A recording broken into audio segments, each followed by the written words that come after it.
fucking be demolished when I snap its fucking cable.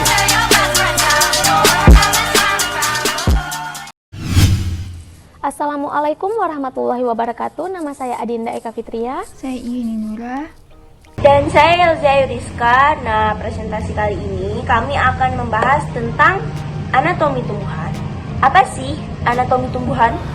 Anatomi tumbuhan atau fitoanatomi merupakan studi terhadap komponen internal dari tumbuhan, analogi dari anatomi manusia atau hewan. Kami dari Prodi Pendidikan Biologi Universitas Syekh Kuala. Kami berterima kasih atas bantuan dan kesehatan yang telah diberikan Tuhan kepada kami, sehingga kami dapat membuat video tentang anatomi tumbuhan ini, yang membahas bagian daun tepatnya. Video ini juga kami buat untuk memenuhi persyaratan tugas mata kuliah anatomi tumbuhan kami dengan dosen pengampu, Ibu Wardiah SPD MBio. Nah, poin-poin yang akan kami presentasikan. Jadi, poin pertama adalah asal-usul daun. Yang kedua, perkembangan daun. Yang ketiga, perbandingan histologi daun dikotil dan monokotil. Yang keempat, anatomi daun dikotil, monokotil, dan gymnospermae. Dan yang terakhir, perbedaan struktur ketiga daun tersebut.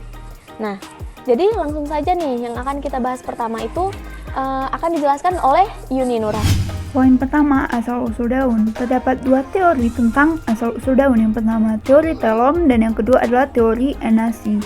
Teori telom yang dikembangkan oleh Zimmerman pada tahun 1930 yang menyatakan bahwa megapil berkembang dari cabang lateral 3 dimensi tumbuhan darat pertama dalam 3 perubahan berurutan. Pertama, overtopping, pembentukan cabang samping yang bersifat determinate. Nah, yang kedua, planition, perkembangan sistem percabangan yang rata atau pipih.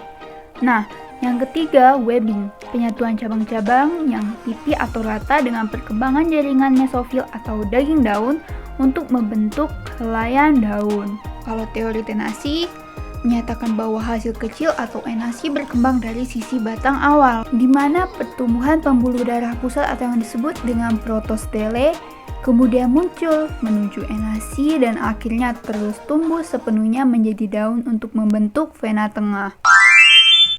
Daun baru berkembang dari primordial daun yang dibentuk pada meristem apex.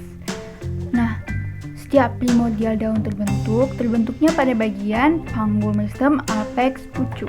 Ketika primordial daun baru terbentuk, primordial daun sebelumnya atau yang lebih tua telah melebar secara progresif. Kenapa? Karena aktivitas meristem di dalam daun itu sendiri. Interval waktu antara pembentukan primordial daun sebelumnya dengan primordial daun berikutnya pada meristem apex disebut plastokron. Primordial daun pada tumbuhan dikotil biasanya terbentuk pada sebagian kecil dari diameter meristem apex pucuk. Sedangkan pada tumbuhan monokotil, primordial daun terbentuk dan berkembang pada sekeliling meristem apex pucuk. Jadi, daun dikotil yang sangat muda tampak berbentuk seperti pasak, sedangkan daun monokotil tampak seperti kerah baju yang menutupi seluruh apek pucuk. Primordial daun ini akan terus berkembang ukurannya secara berangsur-angsur sehingga mencapai ukuran dan bentuk tertentu. Bertambahnya ukuran daun terjadi sebagai akibat bertambahnya jumlah sel yang diikuti dengan penambahan ukuran sel.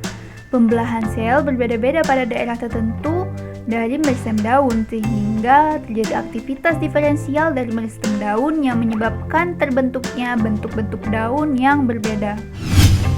Slide selanjutnya mengenai histologi daun dikotil dan monokotil. Secara umum ada dua tipe daun, yang pertama dorsiventral dan yang kedua daun isobilateral. Daun dorsiventral banyak pada dikotil dan sebagian monokotil yang bersifat dorsiventral, yaitu yang mempunyai permukaan atas atau yang disebut adaksial dan permukaan bawah yaitu abaksial yang berbeda secara morfologisnya. Nah, yang kedua daun isobilateral. Biasanya tipe ini pada daun monokotil. Secara morfologi sama di kedua sisinya meskipun masih ada permukaan abaksial dan adaksial.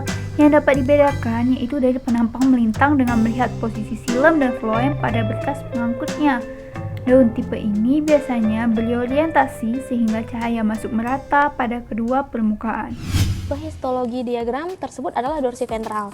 Di sebelah kirinya ada jaringan meristem marginal yang akan membelah kedua arah dan membentuk jaringan ke arah luar. Dan di sebelah kanan ada jaringan submarginal yang membentuk jaringan meristem ke arah dalam. Jaringan meristem marginal membentuk adaksial protoderm dan abaksial protoderm. Jaringan marginal baik pada tipe dorsiventral maupun isobilateral itu sama. Nah, kemudian jaringan adaksial protoderm membentuk jaringan dewasa yaitu adaksial epidermis atau biasa disebut dengan epidermis atas, sedangkan abaksial protoderm membentuk jaringan dewasa yaitu abaksial epidermis atau biasa disebut dengan epidermis bawah. Nah, pada jaringan meristem submarginal membentuk dua lapisan meristem yaitu lapisan adaksial dan abaksial. Lapisan adaksial membentuk jaringan parenkim palisade satu lapis, sedangkan abaksial membentuk jaringan abaksial spongi mesofil dan lapisan tengah. Nah, lapisan tengah akan berkembang membentuk spongi mesofil atau spons mesofil tengah dan juga akan membentuk prokambium. Nah, pada diagram kedua ini, jaringan meristem marginal membentuk adaksial protoderm dan abaksial protoderm, seperti yang saya jelaskan tadi. Di jaringan adaksial protoderm membentuk jaringan dewasa, yaitu adaksial epidermis atas, sedangkan abaksial protoderm membentuk jaringan abaksial epidermis, yaitu epidermis bawah. Pada jaringan meristem submarginal membentuk tiga lapisan meristem, yaitu adaksial layer, middle layer, dan abaksial layer.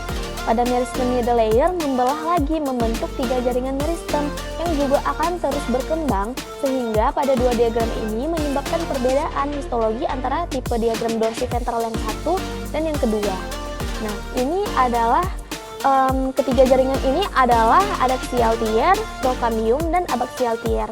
Pada adaksial tier akan membentuk jaringan dewasa parenkim palisade dalam dan jaringan spons mesofil tengah atas, dan pada prokambium akan membentuk berkas vaskuler, yaitu silem dan flum. Sedangkan pada abaksial tier akan membentuk jaringan dewasa, yaitu spons mesofil tengah bawah. Nah, diagram ketiga memiliki histologi tipe isobilateral. Jadi, meristem marginal membelah ke arah luar membentuk jaringan meristem marginal dan ke arah dalam membentuk meristem submarginal. Pada jaringan meristem submarginal akan membentuk dua jaringan meristem, yaitu adaksial layer dan abaksial layer. Adaksial layer membentuk adaksial mesofil layer atau lapisan atas dan abaksial layer lapisan bawah. Adaksial layer membentuk adaksial mesofil layer dan midrib thickening sheath, lapisan mesofil dengan tulang utama daun yang mengeras karena penebalan. Adaksial layer juga membentuk jaringan meristematik central layer dan prokambial strand. Selanjutnya, central layer ini membentuk mesofil tengah dan prokambial strand membentuk silem dan flum, sedangkan abaksial layer membentuk bundle sheath, yakni jaringan sklerenkim yang menyelubungi jaringan pengangkut, dan jaringan abaksial mesofil layer atau mesofil spons bawah. Nah, slide selanjutnya, daun dikotil, mesofilnya mengalami diferensiasi menjadi palisade atau jaringan tiang dan spons jaringan bunga karang. Yang kedua, pada dikotil susunan berkas pembuluhnya terletak rapi. Yang ketiga, stomata dikotil terletak melapisi permukaan atas dan bawah daun. Kemudian, selanjutnya, di slide monokotil ini jaringan mesofilnya tidak mengalami diferensiasi dengan bentuknya seragam. Yang kedua, letak berkas mengangkut pada monokotil terletak tersebar dan tidak beraturan. Yang ketiga, stomata pada monokotil berderet antara urat daun. Nah, kemudian kami mengambil contoh daun jagung dan mangga sebagai perbandingan yang nantinya akan dijelaskan lebih lanjut oleh Yelza Yuriska. Kemudian pada slide terakhir yang akan saya jelaskan, yang pertama ada daun monokotil di mana lapisan tunggalnya ada di bagian atas serta permukaan daunnya lebih rendah. Yang kedua ada daun dikotil, di sini lapisan epidermisnya hadir di bagian atas dan permukaan daun yang lebih rendah. Yang ketiga ada gymnospermae, yaitu epidermis pada daun ini bervariasi dalam hal jumlah lapisannya, strukturnya, susunan stomata, bentuk trikoma, dan kehadiran sel-sel yang terspesialisasi. Kemudian slide selanjutnya akan dilanjutkan oleh Yelza Yuriska. Nah, dari ketiga tumbuhan tersebut memiliki anatomi yang berbeda-beda. Nah, seperti pada dikotil, itu mesofilnya jelas diferensiasi menjadi parenkim, palisade, dan kenyap. Dan silemnya itu terdiri atas kapal dan silem parenkim, serta hadir menuju epidermis atas.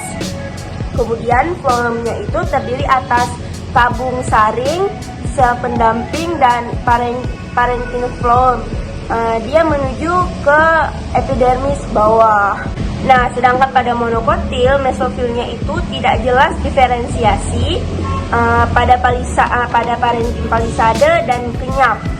Silemnya itu terdiri atas kapal, trakeit, dan silem parenkim. Dia hadir juga menuju epidermis atas, sedangkan floemnya menuju epidermis bawah dan terdiri atas tabung saring dan sel pendamping. Sedangkan pada Gymnospermae, mesofilnya itu berasal dari sel parenkim dan berisi kloroplas, serta terdapat saluran resin. Silemnya itu terdiri dari kapal, trakeit, dan silem parenkim, dan floemnya itu terdiri dari tabung saring dan sel pendamping. Pada ketiga tumbuhan ini juga berbeda-beda. Seperti pada dikotil, ia memiliki jaringan parenkim palisade pada sisi atas daun dan tersusun secara rapi tepat di bawah epidermis bawah. Nah, sedangkan pada monokotil tidak memiliki jaringan parenkim palisade, tetapi tersusun dari sel-sel parenkim yang ukuran dan strukturnya itu sama. Nah, sedangkan pada Gymnospermae kebanyakan berupa tumbuhan pohon besar dan memiliki batang yang berkayu serta daun yang kaku dan sempit.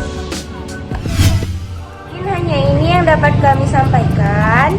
Jika ada kata yang salah, kami mohon maaf. Karena kami masih dalam proses pembelajaran. Terima kasih kepada yang telah menonton video kami ini, dan juga terima kasih kepada Ibu Wardiah SPD MBio selaku dosen pengampu kami dalam mata kuliah anatomi tumbuhan. Kami akhiri. Wassalamualaikum warahmatullahi wabarakatuh.